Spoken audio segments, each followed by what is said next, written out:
Web design layouts is rather straightforward, especially the basics that pretty much powers most of the things that you see online. Today we are going to learn about the grid layout, which has been used not just in the web but almost everywhere in terms of publications and media in general.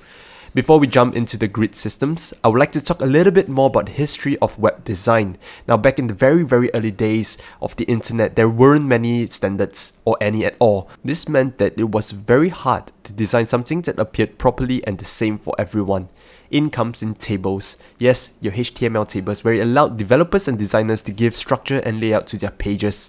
Tables were one of the very first accepted objects that is supported by the majority of browsers. It then led on to the use of frames, but we will not go into depth any further. Borrowing the concept of tables comes in the grid systems. Almost every web framework that you may know of, be it Bootstrap, Semantic UI, Material UI, so on and so forth, comes with a grid system. A framework is basically a set of readily available tools and components that you can quickly get your site design up and running that looks good enough and functional. Right, so learning the history in mind, grid layouts follow a very similar concept in terms of what we have is the rows and columns, right? So depending on your system, the framework of your choice, the number of columns and how the rows are being styled in terms of the paddings, things like that, is adjusted according to the framework. But the whole idea of rows, columns, and the whole grid layout are always the same, right? So let's learn a bit more about what the grid layout is. So similarly as tables had, we have what we call rows, and then what we have are the columns, whereby rows help you adjust the y-axis, which is your vertical alignment. So this is your y-axis, and columns are the ones that help you adjust your content in terms of the horizontal alignment, which is your x-axis. So if you take a look at a typical, like a website, for example, so what we have are like rows. So you can see here rows help you adjust the horizontal alignment, whereby it's the y-axis. These are row 1, 2, row 1, row 2, row 3, and so on, right? And when we want to align in terms of the horizontal axis, it's called columns, right? So these are columns here. So these are 1 column, 2 column, 3 column, 4 column, 5 column, things like that. So this is then the x-axis, right? So with that in mind, we will take a look at a typical website, right? So a typical website, let's say we draw so this is a website. You will actually see and notice that almost all common websites follow this particular layout, right? And it is in terms of a grid. So what we have right on top here, I have split up the website into 3 main particular sections. So the first row here, you can see here, this will basically be your header. This will then be your main content. And lastly, this will be your footer. And if we break down further, in terms of the header, you'll see that many times what people do is that they break up a column here and then a column towards the right, whereby this then becomes your brand, where you put your company logo and things like that. And this then becomes your menu, right? Your menu where you have all your links, your navigation stuff, and so on. Looking at the footer, you also sometimes see that it's split into 3/1/3 columns, whereby you have different links, then later you have some like contact information, and then the copyright, things like that, right? This differs from site to site, obviously. But the whole skeleton you can see here follows a grid layout, whereby you split things into different rows.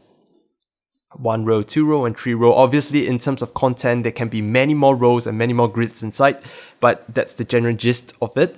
You have many rows, and then you have many columns, 1, 2, and 3, 1, 2, and 3. Depending on the framework of your choice, one particular row can have a certain number of columns, right, for the max number of columns. So that's how they use it to align your things. For example, the framework I use uses 16 columns. So if you would like to split out something like that, perhaps you can say this is 4 columns width, this can be another 4 column, and then this would be 8. So it will break up your particular grid into such an alignment and widths, right?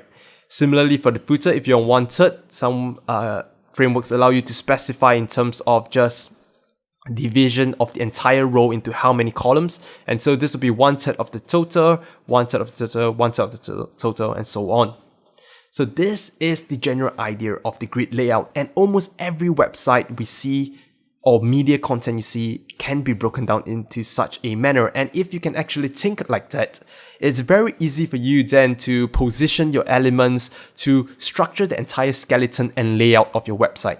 So now without further ado, we will look into some websites out there, and then we'll just break it down into different rows and columns, and you can then see how the grid layout is actually applied in real life.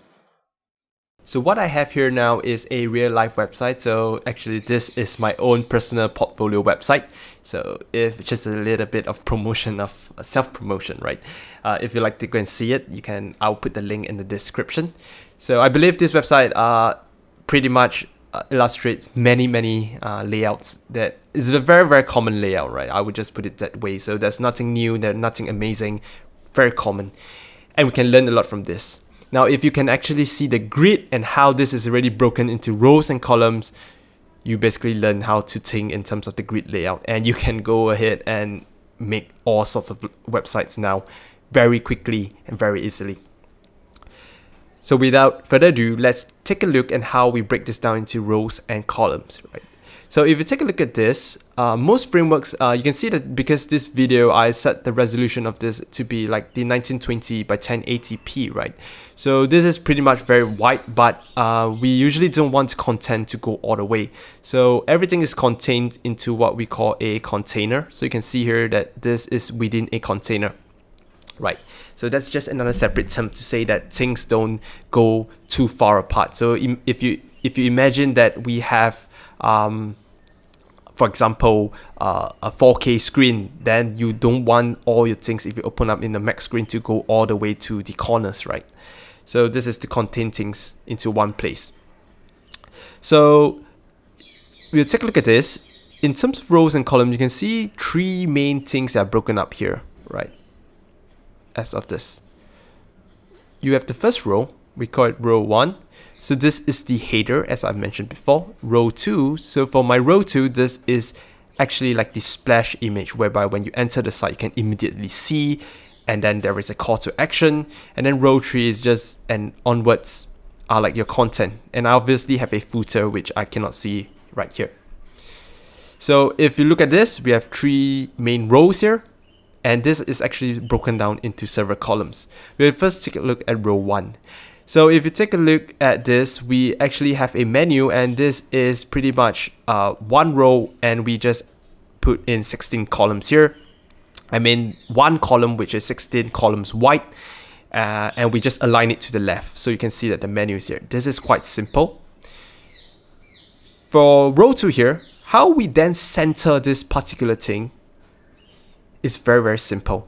In terms of the framework or the things that you use, I basically split this into one column that is, say, 8 columns wide, right? So if you remembered, I said my framework uses 16 columns. So this is 8 columns wide. So if you push it to the left, this would basically be half of the entire row.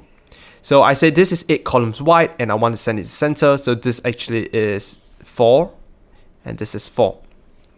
So this is how we align things, right? So I say there's 8 columns, we center it.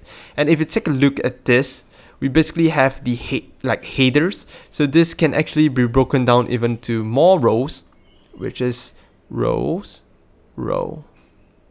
And then we have a call to action, right? So this is another row. So I have one row 2.1 here, which is basically a the heading rather, and then we have the subtitle, which is row 2.2, and then we have the call to action button in 2.3. So this is how we split it up. Now we'll take a look at this then. You can see this here. It looks like it's 3 columns, but if you take a look at the button and the alignment, you actually see that instead this is broken up into row 3.1, 3.2, and 3.1. In row 3.1 then, I created another grid And then I say I split it up into 3 columns. As you can see here, 3 columns with all the 3 different things. So this is a new grid, and we say that this is 1/3, 1/3, and then this is another 1/3 of the number of the total width, right? And then you can put the content there. Right. So if you look further into this particular column, you can see that our images are always at the first row of the column, and then we have a header,